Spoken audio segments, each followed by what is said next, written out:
Welcome to star India academy. Dear friends, మనం శాతవాహనుల యొక్క మత పరిస్థితులను అధ్యయనం చేస్తూ ఉన్నాం. అందులో వైదిక మతం గురించి అధ్యయనం చేసాం. వైదిక మతంలో భాగవత మతం, అట్ ద సేమ్ టైం శైవ మతం కూడా అధ్యయనం చేసాం. ఓకే అండి. జైన మతం కూడా అధ్యయనం చేసాం. ఇప్పుడు ఏం చేస్తామంటే బౌద్ధ మతానికి సంబంధించినటువంటి కొన్ని విషయాలను మనం అధ్యయనం చేసే ప్రయత్నం చేద్దామండి. ఓకే అండి. శాతవాహనుల కాలం నాటి బౌద్ధ మతం ఏ విధంగా విస్తరించింది శాతవాహనుల కాలంలో అని చెప్పేసి మనం ఆలోచన చేద్దామండి. ఓకే అండి. ఒక విధంగా చెప్పాలంటే శాతవాహనుల కాలంలో మిగతా మతాలతో పోల్చుకున్నట్లయితే బౌద్ధం బాగా విలసిల్లింది. ఓకే అండి. శాతవాహనుల కాలంలో బౌద్ధ మతాన్ని శాతవాహన ప్రజలైతేనేమి, శాతవాహన రాజులైతేనేమి, శాతవాహన రాణులైతేనేమి ఎంతగానో ఆదరించడం జరిగిందండి. ఓకే అండి. ఏం చేశారండి, మొట్టమొదటిసారిగా బౌద్ధ మతం గురించి మనం ఆలోచన చేసినప్పుడు శాతవాహనులు స్వతహాగా ఏ మతస్థులు అని చెప్పానండి. శాతవాహనులు స్వతహాగా వైదిక మతస్థులైనప్పటికీ కూడా వీళ్ళు ఏం చేశారండి, బౌద్ధంను ఆదరించడం జరిగింది. శాతవాహనులు స్వతహాగా వైదిక మతస్థులైనప్పటికీ కూడా బౌద్ధ మతాన్ని బాగా ఆదరించారండి. ఓకే అండి. శాతవాహనులు రాజులు బౌద్ధ మతాన్ని పాటించినప్పటికీ రాణులు, సాధారణ ప్రజలు, వర్తకులు బౌద్ధ మతాన్ని ఎక్కువగా అవలంబించడం జరిగింది. ఎప్పుడైతే వర్తకులు బౌద్ధ మతాన్ని అవలంబించారో ఆటోమేటిక్గా బౌద్ధ మతం ధనిక మతంగా విరసిల్లిందండి. ఓకే అండి. సో ఎవరండి, రాణులు, సాధారణ ప్రజలు అట్ ద సేమ్ టైం వర్తకులండి. వర్తకులు ఏ మతాన్ని అవలంబించారండి, బౌద్ధాన్ని అవలంబించటం వల్ల ఈ బౌద్ధ మతం అనేది ఒక ధనిక మతంగా విలసిల్లిందండి. విలసిల్లడం జరిగింది. సో వీళ్ళందరూ బౌద్ధాన్ని ఆదరిస్తే రాజులు వైదిక మతాన్ని అవలంబించారు. ముందుగానే చెప్పుకున్నాం, శాతవాహన సామ్రాజ్యంలో ఉన్నటువంటి గొప్ప విషయం ఏంటంటే శాతవాహన చక్రవర్తులందరూ కూడా పరమత సహనం చూపించారు.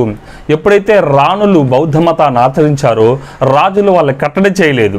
వాళ్ళ సొంత నిర్ణయాలను రాజులు గౌరవించడం జరిగింది.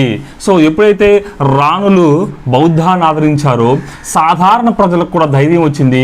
దాంతోపాటు వర్తకులకు కూడా బౌద్ధ మతాన్ని ఎక్కువగా అవలంబించడం జరిగిందండి.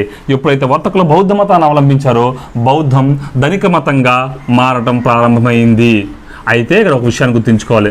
ఆంధ్రప్రదేశ్లో మొట్టమొదటి జైన మతస్థుడు ఎవరు చెప్పుకున్నామండి, కొందకుందాచార్యుడు.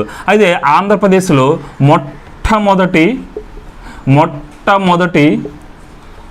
బౌద్ధ మతాచార్యుడు ఎవరైనా గెస్ చేయండి. ఆంధ్రదేశంలో మొట్టమొదటి బౌద్ధ మతాచార్యుడిగా మనం ఎవరు చెప్పుకోవచ్చు అంటే మహాదేవ భిక్షవు అండి. ఎవరండి, మహాదేవ భిక్షవు అండి. ఆంధ్రదేశంలో మొట్టమొదటి బౌద్ధ మతాచార్యుడు ఎవరండి, మహాదేవ భిక్షవు అండి. ఓకే.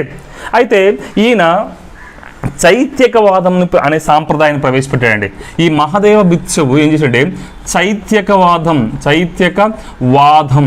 అనే ఒక కొత్త సాంప్రదాయాన్ని ప్రారంభించడం జరిగిందండి. ఎవరండి, మహాదేవ భిక్షవు. సో ఈ చైత్యకవాదం అంటే ఏంటంటే సింపుల్గా బుద్ధుని జీవిత ఘట్టాలకు సంబంధించినటువంటి చిహ్నాలను పూజించే పద్ధతిని మనం ఏమంటామంటే చైత్యకవాదం అంటామండి. ఏంటంటే గౌతమి బుద్ధుని జీవిత ఘట్టాలకు సంబంధించిన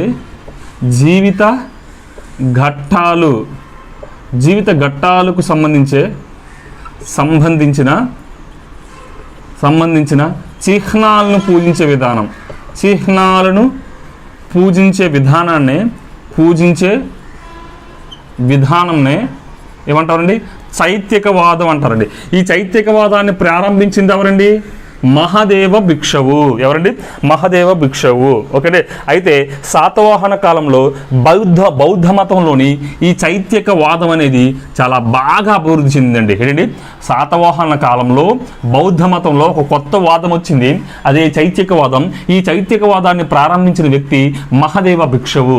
అయితే శాతవాహన కాలంలో ఉన్న బౌద్ధ మతంలో ఎక్కువగా వెలసిల్లినది ఏంటండి? చైత్యక వాదం అండి. ఏంటండి? చైత్యక వాదం అంటే ఇందులో చైత్యాన్ని పూజించడం ప్రధానమైన ఆచారం అండి. చైత్యాన్ని పూజించడం ప్రధానమైన ఆచారం అంటే బుద్ధుని చనిపోయిన తర్వాత మనం ఆల్రెడీ డిస్కస్ చేస్తాం.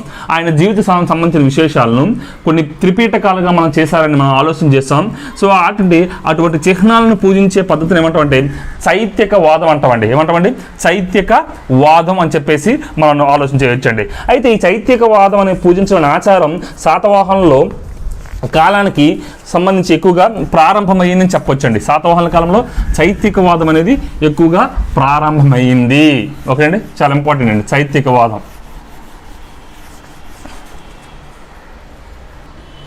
సో నెక్స్ట్ ఏంటండి? ప్రతిత్య సముత్పాద సిద్ధాంతం అండి. ఏంటిది? ప్రతిత్య సముత్పాద సిద్ధాంతము. ఇది ఏ మతానికి చెందిందంటే ఇది బౌద్ధ మతానికి చెందిందండి. బౌద్ధ మతానికి చెందినది. ప్రతిత్య సముత్పాద సిద్ధాంతం ఏ మతానికి చెందిందండి? బౌద్ధ మతానికి చెందినది. ఎక్కువ మంది శాతవాహనులు ఈ ప్రతిత్య సముత్పాద సిద్ధాంతం అనే బౌద్ధ మత సిద్ధాంతాన్ని ఎక్కువగా అవలంబించారండి. ఎక్కువగా అవలంబించడం జరిగింది. అయితే ఆంధ్రదేశంలో బాగా ప్రచారంలో ఉన్న బౌద్ధ మత శాఖ ఏంటంటే మహాయానము లేదా మహాశాంగికం అండి. ఏంటండి? మహాయాన శాఖ లేదా మహాశాంగిక శాఖ. సాంఘిక శాఖ అండి. ఓకేండి? ఆంధ్రదేశంలో ఎక్కువగా ప్రచారంలో ఉన్నటువంటి బౌద్ధ మత శాఖ ఏంటండి? మహాయాన శాఖ లేదంటే మహాశాంగిక శాఖగా మనం చెప్పుకోవచ్చండి. ఓకేండి?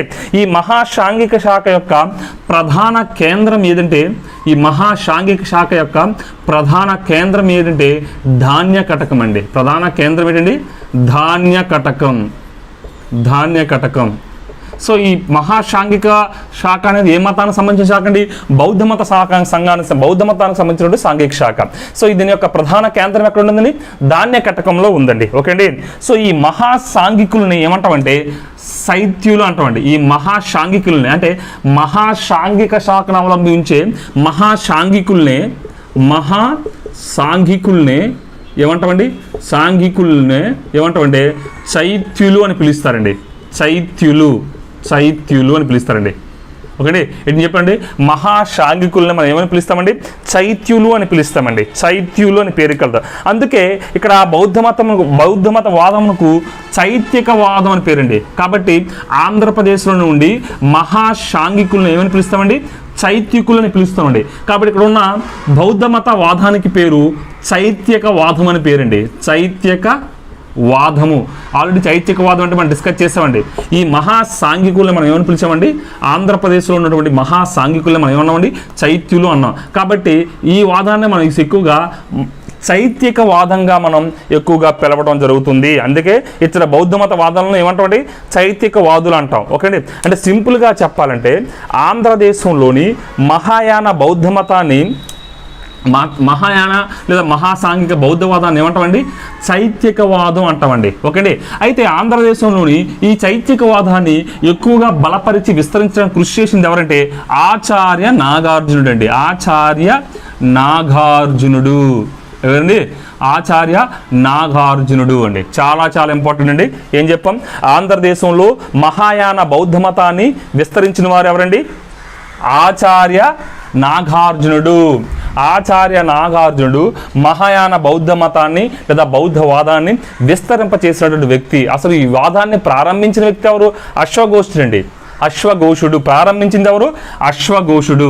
Indian history చదువుతామండి. ప్రారంభించినది అశ్వఘోషుడు. అశ్వఘోషుడు అండి. అశ్వఘోషుడు. ఒకటి మహాయాన అనే బౌద్ధవాదమును ప్రారంభించినది అశ్వఘోషుడైతే దీన్ని విస్తరించింది ఎవరండి? ఆచార్య నాగార్జునుడు అండి. ఆచార్య నాగార్జునుడు. ఆచార్య నాగార్జునుడు. ఎవరు ఈ ఆచార్య నాగార్జునుడు అంటే మనం ఆల్రెడీ డిస్కస్ చేస్తాం కొంతవరకు. యజ్ఞశ్రీ శాతకర్ణి దగ్గర మనం చాలా విషయాలు డిస్కస్ చేసామండి. సో శాతవాహనుల సామ్రాజ్యంలో ఎవరండి, శాతవాహన సామ్రాజ్యంలో అంటే సింపుల్గా చెప్పాలంటే శాతవాహన యుగంలో ప్రసిద్ధి చెందినటువంటి ఎవరండి, బౌద్ధ మతాచార్యుడు ఎవరండి, ఆచార్య నాగార్జునుడు. శాతవాహన యుగంలో ప్రసిద్ధి చెందినటువంటి బౌద్ధ మతాచార్యుడు ఎవరండి, ఆచార్య నాగార్జునుడు.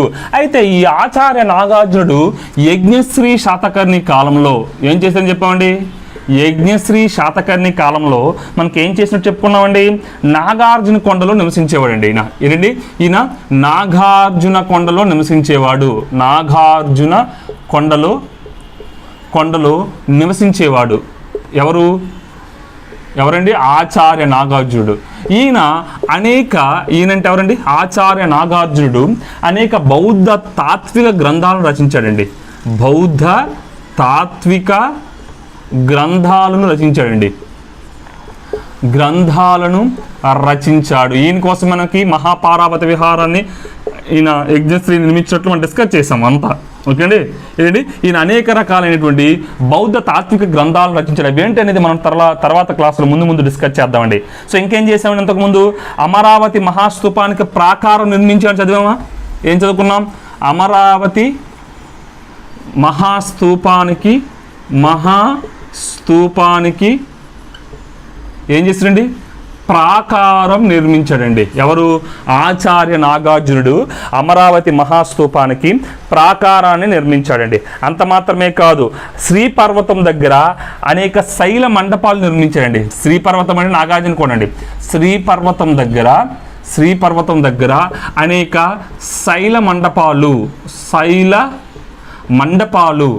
శైల మండపాలు నిర్మించినట్లు బౌద్ధ సాహిత్యం తెలుపుతా ఉందండి.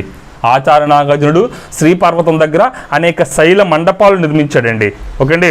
సో కాబట్టి బుద్ధుడిని మనం ఏమంటామంటే సాధారణంగా ఆచార్య నాగార్జునుడు ఎక్కువగా రెండవ బుద్ధునిగా పిలుస్తామండి. ఆచార్య నాగార్జునుడు మనం ఏం పిలుస్తాం, రెండవ తథాగతుడు లేదా రెండవ బుద్ధుడు. ఓకే అండి, రెండవ తథాగతుడు లేదంటే రెండవ బుద్ధుడు. ఆచార్య నాగార్జునకు ఉన్నటువంటి వివిధ పేర్లను డిస్కస్ చేస్తాను. అప్పుడు ఇంకా రిమైనింగ్ పేర్లను కూడా డిస్కస్ చేస్తాను. ఎక్కువగా మనం ఆచార్య నాగార్జున ఏమని పిలుస్తామండి, రెండవ బుద్ధుడు పిలుస్తాం. ఎందుకంటే ఈ బౌద్ధానికి చాలా కృషి చేయడం వల్ల ఈయన్ని ఏమని పిలుస్తామండి, ఎక్కువగా రెండవ తథాగతుడు లేదంటే రెండవ బుద్ధుడిగా మనం ఆచార్య నాగార్జునుడిని పిలవటం జరుగుతుందండి. ఓకే అండి, అర్థమవుతుందండి. అంత మాత్రమే కాదు, ఈ ఆచార్య నాగార్జున కృషి వల్లనే శాతవాహన యుగంలో మహాయాన మతం రూపొందింది అని చెప్పేసి మనం డిస్కస్ చేస్తామండి. ఓకే అండి. అయితే ఈ మహాయాన బౌద్ధాన్ని సంస్కరించడానికి ఆచార్య నాగార్జునుడు ఏం చేసిందంటే మాధ్యమిక దర్శనం అనే గ్రంథాన్ని రచించడం జరిగిందండి. ఓకే, ఈ మహాయాన బౌద్ధ మతాన్ని సంస్కరించడం కోసం ఆచార్య నాగార్జునుడు ఏం చేసిందండి, మాధ్యమిక దర్శనం అనే గ్రంథాన్ని రచించడం జరిగిందండి. మాధ్యమిక దర్శనం అని రూపొందించాడు. ఓకే అండి. అయితే ఆచార్య నాగార్జును తెలుసుకోవడానికి ప్రధానమైన ఆధారం ఏదైనా ఉందా అని చెప్పేసి మనం ఆలోచన చేస్తే లంకావతార సూత్రవృత్తి అండి. లంకావతార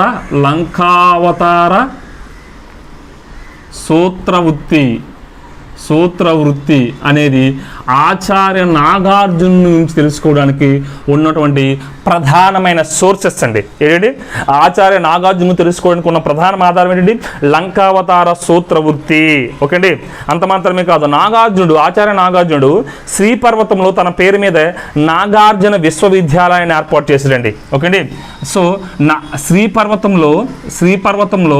శ్రీపర్వతంలో ఆచార్య నాగార్జున కోరిక మేరకు యజ్ఞశ్రీ ఏం చేశారండి, నాగార్జున విశ్వవిద్యాలయం, నాగార్జున మహాచైత్య విహారం అనండి లేదా పారావతి విహారం అనండి. అప్పట్లో ఉన్న పారావతి విహారాన్ని అంటే యజ్ఞశ్రీ కట్టించిన పారావతి విహారాన్ని తర్వాత కాలంలో ఏమని పిలిచారంటే నాగార్జున విశ్వవిద్యాలయంగా పిలవడం జరిగిందండి. ఈ నాగార్జున విశ్వవిద్యాలయ ఏర్పాటులో ఎక్కువగా కృషి చేసిన వ్యక్తి ఎవరండి, ఆచార్య నాగార్జునుడు అండి. ఓకే అండి. అంత మాత్రమే కాదు, ఈ నాగార్జునుడు శ్రీపర్వతంలో తన పేరుతో అంటే నాగార్జున ఆచార్య నాగార్జునుడు అండి తన పేరుతో ఒక విశ్వవిద్యాలయాన్ని స్థాపించాడు. దాన్నే మనం ఏమనుకున్నామండి, నాగార్జున విశ్వవిద్యాలయం అన్నామండి. ఓకే అండి. అయితే ఈ విశ్వవిద్యాలయానికి ఆగ్నేయాసియా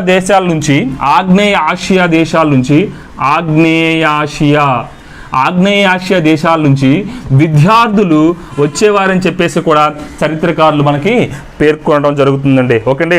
అంత మాత్రమే కాదు, ఆచార్య నాగార్జునుడు నాల్గవ బౌద్ధ సంగీతికి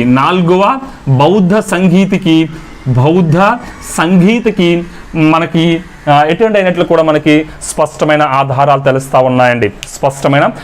తెలుస్తూ ఉన్నాయి. అయితే ఇటువంటి ఇంత గొప్ప మహోన్నత వ్యక్తి అయిన ఆచార్య నాగార్జునుడు రచించినటువంటి రచనలు ఏంటి అని చెప్పేసి మనం ఇప్పుడు డిస్కస్ చేద్దామండి. ఏంటంటే రచనలు. ఆచార్య నాగార్జునుడు రచించినటువంటి ప్రముఖమైన రచనలు ఏంటి అని చెప్పేసి మనం ఆలోచన చేసినట్లయితే చూడండి ఒకసారి. ఆచార్య నాగార్జునుడు రచించినటువంటి ప్రముఖమైన రచనలు అండి. ఒకటి మాధ్యమిక శాస్త్రం అండి. మాధ్యమిక శాస్త్రం అంటే సుమారు ఈయన మొత్తం మీద 24 గ్రంథాలను రచించాడండి. ఇవన్నీ కూడా సంస్కృత భాషలో కలవు. ఓకే అండి. సో అన్నీ గుర్తుపెట్టుకోండి, లేదంటే కొన్ని ప్రాముఖ్యమైన గుర్తుపెట్టుకోండి. ఇవన్నీ అయ్యాక నేను ఏం చేస్తానంటే కొన్ని ప్రాముఖ్యమైనవి సింగిల్గా ఇండివిజువల్గా నేను ఎక్స్ప్లెయిన్ చేస్తానండి. ఓకే, అప్పుడు జాగ్రత్తగా గుర్తుపెట్టుకోండి. ఓకే అండి. సో ఆచార్య నాగార్జునుడు ఏం రాచండి, మాధ్యమిక శాస్త్రం, స్పృహలేఖ, ఉపదేశం, బుద్ధ మార్గాలంకార శాస్త్రం, మహాకరుణోపయ శాస్త్రం, అకుతోభయ శాస్త్రం, విగ్రహ వ్యవర్తిని, మహాప్రజ్ఞ పారమిత శాస్త్రం, మరియు వీటితో పాటు ఇంకేం రాశారంటే సూత సముచ్చయ, ధర్మధాతుస్తవం, రత్నావళి, బోధి సంభార శాస్త్రం, యుక్తి షష్టిక, మహాయాన భవభేద శాస్త్రం, అట్ ద సేమ్ టైం ద్వాదశ ముఖ శాస్త్రం మరియు ప్రతిత్య సముత్పాద సిద్ధాంతం మనం ఇదొక హృదయ శాస్త్రం అండి. ఒకటి అంత మాత్రమే కాదు, ఆరోగ్య మంజరి. సో దానితో పాటు దశభూమి మరియు రసరత్నాకారం అనే ఒక రసాయన శాస్త్రానికి సంబంధించిన గ్రంథం అంటే కెమిస్ట్రీ సంబంధించిన గ్రంథం రచించాడు. దాంతోపాటు రసరంజిని అంటే మొట్టమొదటిసారిగా ఆచార్య నాగార్జునుడు తన రచనల్లో శ్రేయోరాజ్య భావనను ప్రవేశపెట్టినటువంటి గ్రంథం ఏంటంటే రసరంజని. ఈ రసరంజని అనే గ్రంథంలో ఆచార్య నాగార్జునుడు శ్రేయోరాజ్యం అనే ఒక విషయాన్ని ఇక్కడ ఇన్క్లూడ్ చేయడం జరిగిందండి. ఓకే అండి. ఏం చెప్పామండి, మాధ్యమిక శాస్త్రం చూడండి, నోట్ చేసుకుని నీట్గా నోట్ చేసుకుని 1-2 సార్లు ప్రాక్టీస్ చేస్తే మనకు సరిపోతుందండి. ఇదండి ఆచార్య నాగార్జునకు సంబంధించినటువంటి ముఖ్యమైన రచనలు. 24 గ్రంథాలు ఉన్నాయండి. కొన్ని ఇంపార్టెంట్ మనం రాసుకున్నాం. ఓకే అండి, నోట్ చేసుకోండి. ఓకే అండి. ఓకే అండి. ఆచార్య నాగార్జునుడి గ్రంథాల్లో ముఖ్యమైన గ్రంథాలని ఇండివిజువల్గా డిస్కస్ చేద్దాం. అందులో భాగంగా మొదటిగా మహాప్రజ్ఞ పారమిత శాస్త్రం. ఏంటండి ఆచార్య గ్రంథాల్లో మొదటి రచన ఏంటండి మహాప్రజ్ఞ అంటే ఇంపార్టెంట్ రచన ఏంటి, మహాప్రజ్ఞ పారమిత శాస్త్రం. దీనికి ఉన్న ఇంకొక పేరు ఏంటంటే విజ్ఞానానికి సరిహద్దు అండి. దీని అర్థం ఏంటండి, విజ్ఞానానికి సరిహద్దు అని అర్థం అండి. విజ్ఞానానికి సరిహద్దు అని అర్థం అండి, అని అర్థం. ఒకటి మహాప్రజ్ఞ పారమిత శాస్త్రం అంటే అర్థం ఏంటంటే విజ్ఞానానికి సరిహద్దు అని అర్థం అండి. అయితే ఆచార్య నాగార్జునుడు ఈ గ్రంథంలో 2 వాదాలను ప్రతిపాదించాడండి. ఈ వాదం 2 వాదాలను, ఒకటి మాధ్యమికవాదం, 2 శూన్యవాదం అనే 2 వాదాలను ప్రతిపాదించడం జరిగింది. మహాప్రజ్ఞ పారమిత శాస్త్రంలో ఆచార్య నాగార్జునుడు మహాప్రజ్ఞ పారమిత శాస్త్రంలో మాధ్యమికవాదం మరియు శూన్యవాదాన్ని ప్రతిపాదించడం జరిగింది. ఓకే. అయితే ఈ గ్రంథం మహాయాన బౌద్ధ మతానికి ఏంటండి, మహాయాన బౌద్ధ తత్వానికి ఇది మూలాధార గ్రంథం అండి. ఇదేంటి మహాయాన బౌద్ధ తత్వానికి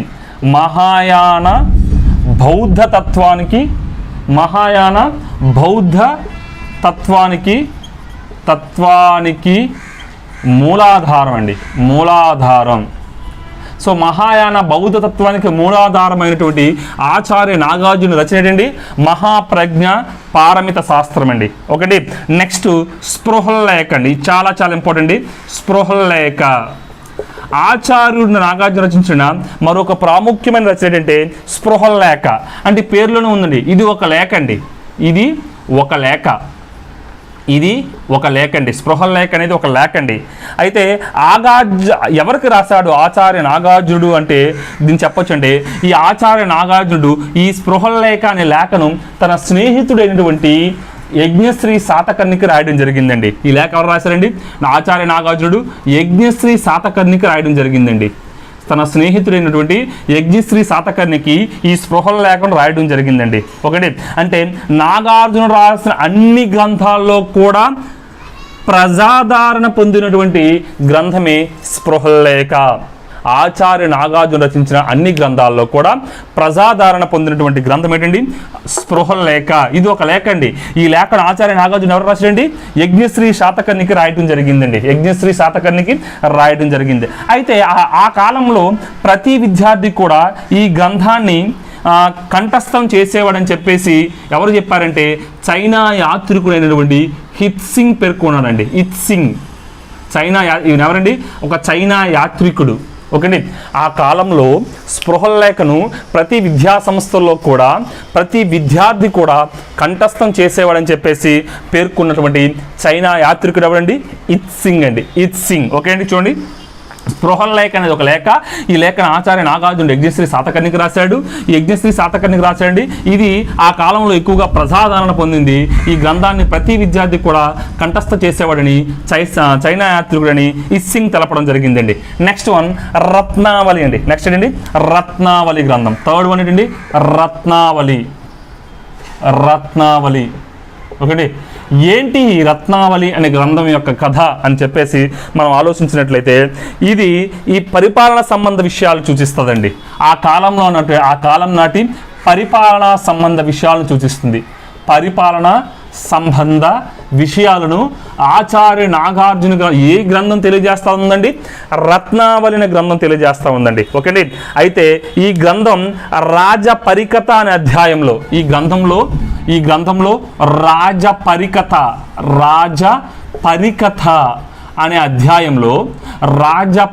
అనే అధ్యాయంలో ఆచార్య నాగార్జునుడు శ్రేయోరాజ్య భావనను తెలియజేసాడండి. ఏంటండి? ఆచార్య నాగార్జునుడు ఈ రాజపరికత అనే అధ్యాయంలో ఏం తెలియజేసాడండి? శ్రేయోరాజ్య భావనను తెలియజేశాడండి ఆచార్య నాగార్జునుడు. ఒకటి. శ్రేయోరాజ్య భావన అంటే శ్రేయోరాజ్య విధానం గురించి వివరించడం జరిగింది. ఓకే అండి. అయితే ఈ విధానంలో అంటే ముఖ్యంగా ఎక్కడంటే రాజపరికత అనే అధ్యాయంలో శ్రేయోరాజ్య విధానం గురించి వివరణ కలదండి. అంత మాత్రమే కాదు, ఈ గ్రంథంలోని రస విధానం అండి. ఈ గ్రంథంలోని రస విధానం ఒకటి. ఈ గ్రంథంలోనే రస విధానం ఒకటి. రత్నావళి గ్రంథంలో రస విధానం అనే అధ్యాయంలో నాగార్జునుడు రసవాద సిద్ధాంతం గురించి వివరించాడండి. రసవాద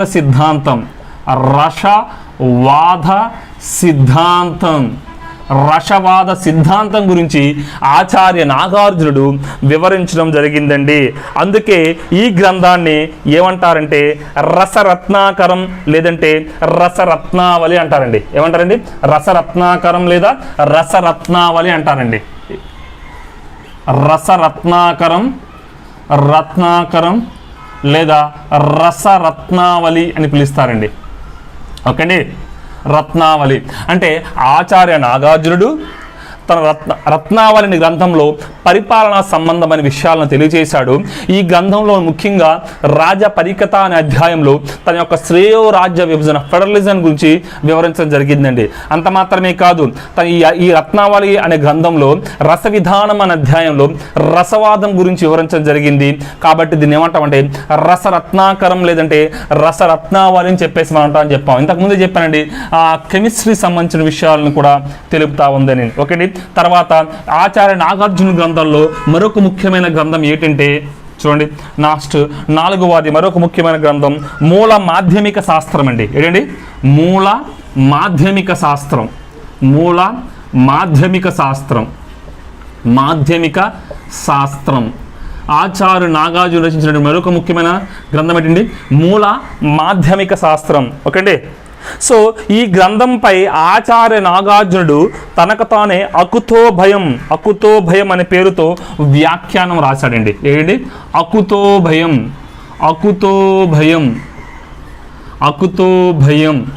అనే పేరుతో తనకు తానుగానే ఈ గ్రంథానికి వ్యాఖ్యానం రాయడం జరిగింది, అంటే నిఘంటువును రాయడం జరిగిందండి. ఒకటి మూల మాధ్యమిక శాస్త్రాన్ని రచించింది ఎవరండి? ఆచార్య నాగార్జునుడే. దాని మీద వ్యాకరణం అంటే వ్యాఖ్యానమైనటువంటి అకుతో భయం రచించింది ఎవరండి? ఆచార్య నాగార్జునుడే. అకుతో భయం అనే వ్యాకరణ గ్రంథాన్ని ఎవరు రచించారండి? ఆచార్య నాగార్జునుడు. దేనికోసం రచించారండి? మూల మాధ్యమిక శాస్త్రం కోసం ఆచార్య నాగార్జునుడు రచించడం జరిగిందండి. నెక్స్ట్ ఇంకొక విషయం ఏంటంటే ఆచార్య నాగార్జునుడు మరొక ప్రాముఖ్యమైన గ్రంథం శూన్య సప్తసతి అండి. శూన్య సప్తసతి. నెక్స్ట్ మరొక గ్రంథం ఏంటంటే మనకి శూన్య సప్తసతి అండి. ఏంటండి? శూన్య సప్తసతి. అయితే ఈ శూన్య సప్తసతిలో మా ఆచార్య నాగార్జునుడు ముందు చెప్పాను, మహాప్రజ్ఞ పారమితా శాస్త్రంలో 2 రకాలైన వాదనలను ప్రవేశపెట్టాడు. ఒకటి మాధ్యమిక వాదము, 2 శూన్యవాదం అని. అయితే ఈ మహాప్రజ్ఞ పారమిత శాస్త్రంలో కొంతవరకు శూన్యవాదాన్ని వివరించినప్పటికీ కూడా ఈ శూన్యవాదంలో ఉన్నటువంటి అనేక రకమైన తత్వ విషయాలను ఈ శూన్య సప్తసతిలో ఆచార్య నాగార్జునుడు వివరించడం జరిగిందండి. ఆచార్య నాగార్జునుడు వివరించడం జరిగింది. అంత మాత్రమే కాదు, బుద్ధునికి మొదటిసారిగా లోకోత్తర గుణాలు ఆపాదించింది ఏంటండి? బుద్ధునికి మొదటిసారిగా లోకోత్తర గుణాలను ఆపాదించిన వారు ఎవరు అని చెప్పేసి మనం ఆలోచించినట్లయితే చైత్యకులండి. ఎవరండి? ఆంధ్రప్రదేశంలో డెవలప్ అయినటువంటి చైత్యకవాదాన్ని అవలంబించినటువంటి చైత్యకులు బుద్ధునికి మొదటిసారిగా లోకోత్తర గుణాలను ఆపాదించడం జరిగిందండి. ఓకే అండి. సో అయితే ఆచార్య నాగార్జునుడు సాపేక్ష సిద్ధాంతం అనే సిద్ధాంతాన్ని ప్రవేశపెట్టాడండి. ఏంటండి? సాపేక్ష సిద్ధాంతం అంటే సాపేక్ష సిద్ధాంతం అండి. సాపేక్ష సిద్ధాంతం అంటే సింపుల్గా చెప్పాలంటే ఏం చెప్పుకోవచ్చు అంటే ఆచార్య నాగార్జునుడు ప్రపంచంలోని వివిధ పదార్థాల మధ్య గల సంబంధాలు వివరించాడండి. పదార్థాలు మధ్య సంబంధాలను వివరించడం జరిగింది. సంబంధాలు. సో సాధారణంగా మన పదార్థాన్ని 5 రూపాలుగా విభజించవచ్చండి. పదార్థం ఘన పదార్థాలు, ద్రవ పదార్థాలు, వాయు పదార్థాలు, ప్లాస్మా, బోస్, అయనిస్టీ స్టేట్ అనే 4 రకాలుగా మనం మ్యాటర్ని క్లాసిఫై చేయొచ్చండి. ఓకే. సింప్లీ యూనివర్స్ని మనం 2 టైప్స్గా క్లాసిఫై చేస్తే one is matter, second one is radiation అండి. ఈ మ్యాటర్ అంటే పదార్థం. ఈ పదార్థాన్ని ముఖ్యంగా మనం 5 స్టేట్స్లో చెప్పొచ్చు, 5 రూపాల్లో చెప్పొచ్చు. ఏంటండి? ఘన, ద్రవ, వాయు పదార్థాలు. పదార్థం యొక్క 4వ రూపం ప్లాస్మా, 5వ రూపం Bose condensed state or Bose Einstein state అండి. ఈ పదార్థాల మధ్య సంబంధాలను వివరించిన వ్యక్తి ఎవరంటే ఆచార్య నాగార్జునుడు అండి. దీన్ని మనం ఏమన్నామంటే సాపేక్ష సిద్ధాంతం అన్నామండి. ఈ సాపేక్ష సిద్ధాంతాన్ని ప్రవేశపెట్టి బౌద్ధ మతంలో అనేక సంస్కరణలు తీసుకొచ్చాడు. ఈ సాపేక్ష సిద్ధాంతం థియరీ ఆఫ్ రిలేటివిటీ, ఐన్స్టీన్ ప్రవేశపెట్టిన థియరీ ఆఫ్ రిలేటివిటీ సంబంధించిన విషయం అండి. ఐన్స్టీన్ ప్రవేశపెట్టినటువంటి థియరీ ఆఫ్ రిలేటివిటీ ఫిజిక్స్లో మనం బాగా నేర్చుకుంటాం. ఓకే అండి. సింపుల్గా చెప్పాలంటే మనం ఏం నేర్చుకోవచ్చండి ఇక్కడ? ఆచార్య నాగార్జునుడు ప్రపంచంలో ఉన్న పదార్థాల మధ్య సంబంధాలను వివరించడానికి సాపేక్ష సిద్ధాంతం అనే సిద్ధాంతాన్ని ప్రవేశపెట్టి బౌద్ధ మతంలో అనేక సంస్కరణలు తెచ్చాడు. ఓకే అండి. ఇది దేన్ని పోలి ఉంటుందండి? ఐన్స్టీన్ కాన్సెప్ట్ని పోలి ఉంటుంది. థియరీ ఆఫ్ రిలేటివిటీ అనే కాన్సెప్ట్ని ప్రపోజ్ చేసింది ఐన్స్టీన్ అండి. ఆ సిద్ధాంతాన్ని ఈ సాపేక్ష సిద్ధాంతం పోలి ఉంటుంది. అంత మాత్రమే కాదండి, ఆచార్య నాగార్జునుడు కూడా ఒక పెద్ద గ్రంథాలయాన్ని నిర్మించారని చెప్పుకున్నామండి. ఒకటి ఆచార్య నాగార్జునుడు ఎక్కడండి ఒక పెద్ద గ్రంథాలయం నిర్మించాడు? శ్రీపర్వతంలో ఒక పెద్ద గ్రంథాలయాన్ని నిర్మించాడండి. పెద్ద గ్రంథాలయం నిర్మించినట్లు మనకి స్పష్టమైన ఆధారాలని పాహియాన్ ఇస్తున్నాడండి. పాహియాన్ రచనల ద్వారా తెలుస్తుంది మనకి. రచనలు. సో ఆచార్య నాగార్జునుడు నాగార్జున కొండ లేదా శ్రీపర్వతంలో ఒక పెద్ద గ్రంథాలయం నిర్మించినట్లు మనకి చైనా యాత్రికుడైనటువంటి ఈ పాహియాన్ రచనల వల్ల మనకి స్పష్టంగా తెలుస్తూ ఉందండి. అంటే సింపుల్గా నాగార్జునుడు నాగార్జున కొండలో ఒక పెద్ద గ్రంథాలయం నిర్మించి అనేక గ్రంథాలు సేకరించి ఈ గ్రంథాలయంలో నిక్షిప్తం చేయడం జరిగింది అని చెప్పేసి మనం పాహియాన్ రచనల ద్వారా తెలుసుకోవచ్చండి. ఓకే అండి. అయితే ఈ 1926 సంవత్సరంలో ఈ శ్రీపర్వతాన్ని లేదా నాగార్జున కొండని కనుగొన్నది ఎవరు అని చెప్పేసి మనం ఆలోచన చేసినట్లయితే కనుగొన్నది ఏఆర్ సరస్వతి అండి. ఏఆర్ సరస్వతి అనే చరిత్రకారుడు ఏం చేశాడంటే 1926లో ఏం కనుగొనడం జరిగిందండి? నాగార్జున కొండను కనుగొనడం జరిగిందండి. ఓకే. అంత మాత్రమే కదా, ఆచార్య నాగార్జునుడు అమరావతి స్తూపానికి ప్రాకారం నిర్మించడం చూసామండి. ఓకే. ముఖ్యంగా ఈ ఆచార్య నాగార్జునుడు తన శిష్యుడైన ఆర్యదేవుడి చేత చంపబడ్డాడండి. ఆచార్య నాగార్జునుడు ఎవరితో చంపడండి? తన శిష్యుడైన ఆర్యదేవుడు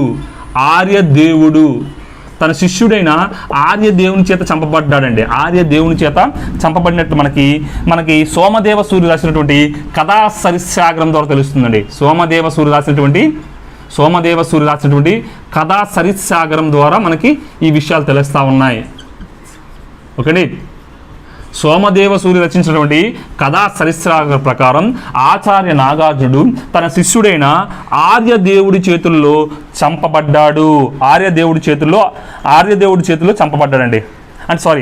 ఆర్యదేవుడు నాగార్జునుడు బ్రాహ్మణ కుట్రలచే చంపబడ్డారండి. సోమదేవి సూర్య కథా సరిత్సాగరం ప్రకారం ఆచార్య నాగార్జునుడు అతని శిష్యుడు ఆర్యదేవుడు బ్రాహ్మణ కుట్రల చేత చంపబడినట్లు మనకి బిఎస్ఎల్ హనుమంతరావు అనే గ్రంథం కూడా తెలుపుతా ఉందండి. ఓకే. బిఎస్ఎల్ హనుమంతరావు అనే గ్రంథం తెలుపుతా ఉంది. సో బిఎస్ఎల్ హనుమంతరావు గ్రంథము, సోమదేవ సూర్య యొక్క కథా సరిత్సాగరము రెండు కూడా ఆర్యదేవుడు మరియు అతని గురువు అయినటువంటి ఆచార్య నాగార్జునుడు కూడా బ్రాహ్మణుల యొక్క కుట్రల చేత చంపబడ్డారని చెప్పేసి స్పష్టంగా మనకి ఆధారాలు తెలుస్తూ ఉన్నాయండి. ఇది ఆధారాలు. అయితే ఆచార్య నాగార్జునకు ఉన్నటువంటి బిరుదులు ఏంటని చూద్దామండి. బిరుదులు నెక్స్ట్ ఆచార్య నాగార్జునుని యొక్క బిరుదులు మనం గమనించినట్లయితే చూడండి. ఒకటి, ఈయనకు ఉన్నటువంటి బిరుదులు ఏంటంటే ఇండియన్ ఐన్స్టీన్ అండి. ఇండియన్ మార్టిన్ లూథర్ కింగ్ మరియు రెండవ తథాగతుడు, మాధ్యమికవాద ప్రవక్త, గతి తార్కికవాద ప్రవక్త అని డిఫరెంట్ బిరుదులు ఉన్నాయండి. ఓకే అండి. అయితే ఇక్కడ మిమ్మల్ని ఒక ప్రశ్న అడుగుతున్నాను. చూడండి, భారతీయ తర్కశాస్త్ర పితామహుడు అని ఎవరిని పిలుస్తారో మీరు చెప్పాలండి. భారతీయ తర్కశాస్త్ర పితామహుడు అండి. సో ఇవండి ఆచార్య నాగార్జునకు ఉన్నటువంటి ముఖ్యమైన బిరుదులు. Indian Einstein, Indian Martin Luther king, రెండవ తథాగతుడు లేదా రెండవ బుద్ధుడు, మాధ్యమికవాద ప్రవక్త, గతి తార్కికవాద ప్రవక్త. అయితే ఆచార్య నాగార్జున యొక్క జన్మస్థలం మీద కొన్ని వివాదాలు ఉన్నాయి. యాక్చువల్గా హుయాన్సాంగ్ అని చరిత్రకారుడు ఏమంటాడు, చైనా యాత్రికుడు, ఆచార్య నాగార్జునుడు విదర్భ ప్రాంతంలో ఒక బ్రాహ్మణ కుటుంబంలోనే జన్మించాడు అని చెప్పేసి అంటారండి. అయితే ఇక్కడ లంకావతార సూత్ర అనే గ్రంథం ఏం చెబుతుందంటే దక్షిణాపదంలోని వేదలి అనే ప్రాంతంలో ఆచార్య నాగార్జునుడు జన్మించాడు అని చెప్పేసి ఈ లంకావతార సూత్ర పేర్కొంటుందండి. అంత మాత్రమే కాదు, కలహనుడు రాసినటువంటి తన రాజతరంగిణి గ్రంథం ప్రకారం కనిష్కుడు ఆస్థానంలో ఆచార్య నాగార్జునుడు ఉన్నాడని చెప్పేసి మనకి తెలుపుతా ఉందండి. జనరల్గా మనకి శాతవాహన యొక్క రాజు ఏ రాజు ఆస్థానంలో ఆచార్య నాగార్జునుడు ఉండండి, యజ్ఞశ్రీ శాతకర్ణి కాలంలో ఆచార్య నాగార్జున ఉండడం జరుగుతుంది. కానీ కలహనుడు రాసినటువంటి రాజతరంగిణి ప్రకారం ఆచార్య నాగార్జునుడు ఎక్కడున్నాడండి? కనిష్కుడు ఆస్థానంలో ఉన్నాడండి. అంత మాత్రమే కాదు, నెక్స్ట్ వన్ లామా తారనాథ్ అనే ఒక బౌద్ధ గ్రంథం అండి. యాక్చువల్గా టిబెట్లోని బౌద్ధ గురువులను లామాలు అని పిలుస్తారండి. సో అయితే ఈ లామా తారనాథ్ అనే వ్యక్తి 17వ శతాబ్దానికి చెందిన వ్యక్తి. ఈయన అప్పుడు ఇండియాని సందర్శించినటువంటి ఒక వజ్రాయన మతస్థుడు. ఓకే, వజ్రాయన మతం గురించి మనం ఫ్యూచర్లో చాలా డీటెయిల్గా డిస్కస్ చేస్తాం. అయితే ఈయన రాసినటువంటి గ్రంథం ఏంటంటే హిస్టరీ ఆఫ్ టిబెట్. ఈ హిస్టరీ ఆఫ్ టిబెట్లో ఈయన ఏం చెప్తాడంటే లామా తారణాథ్, గౌతమి బుద్ధుడు నాగార్జున విశ్వవిద్యాలయానికి చుట్టూ ఒక ప్రాకారం నిర్మించాడు అని చెప్పేసి చెప్తాడండి. మన నాగార్జున విశ్వవిద్యాలయాన్ని ఎవరి కోసం కట్టించారండి? నా ఆచార్య నాగార్జునుడికి యజ్ఞశ్రీ శాతకర్ణి మహాచైత్య విహారం లేదా పారావత విహారంతో పేరుతో నిర్మించడం జరిగింది. ఈ పారావత విహారాన్ని ప్రస్తుతం మనం ఏం చెప్పుకుంటున్నామండి? నాగార్జున విశ్వవిద్యాలయంగా పేర్కొంటున్నాం. అయితే ఈ నాగార్జున విశ్వవిద్యాలయంలో ఒక గ్రంథాలయం ఉందని, సుమారు 1500 గదులు ఉన్నాయని, ఇక్కడ నాగార్జున ఒక గ్రంథాలయం నిర్మించని చెప్పేసి, పాహ్యాన్ని తెలిపడని చెప్పేసి ఇంతకు ముందు కూడా మనం అనేక విషయాలు నేర్చుకోవడం జరిగిందండి. ఓకే అండి, ఇది మనకి ఎవరు ఆచార్య నాగార్జునుడికి సంబంధించిన విషయాలు. తర్వాత ఆయన శిష్యుడు ఎవరంటే ఆర్యదేవుడు అండి. ఆచార్య నాగార్జునుడు మరియు తన శిష్యుడైన ఆర్యదేవుడు బ్రాహ్మణ కుట్రల చేత మరణించాలని చెప్పేసి తెలుపుతున్న గ్రంథాలు ఏవండి? సోమదేవ సూరి కథాసరిస్రాగరం మరియు బిఎస్ఎల్ హనుమంతరావు గారి గ్రంథం రెండు కూడా ఇద్దరు బ్రాహ్మణ కుట్రల చేత చంపబడ్డారని చెప్పేసి మనం తెలుపుతా ఉందండి. అయితే ఆర్యదేవుడి తర్వాత చూడండి, ఆచార్య నాగార్జునుడి తర్వాత నాగార్జున విశ్వవిద్యాలయానికి అధిపతి ఎవరయ్యారంటే ఆచార్య నాగార్జున శిష్యుడైనటువంటి ఆర్యదేవుడు అయ్యాడు. ఓకే అండి. అయితే ఇతని గ్రంథాలు ఏంటంటే మాధ్యమిక బృహగాథ ఏంటండి? మాధ్యమిక బృహగాథ ఏంటి? మాధ్యమిక బృహగాథ అనే గ్రంథం, చిత్తశుద్ధి ప్రకరణము ఏంటండి? చిత్తశుద్ధి ప్రకరణము మరియు ఏంటంటే చతశతక శాస్త్రకారిక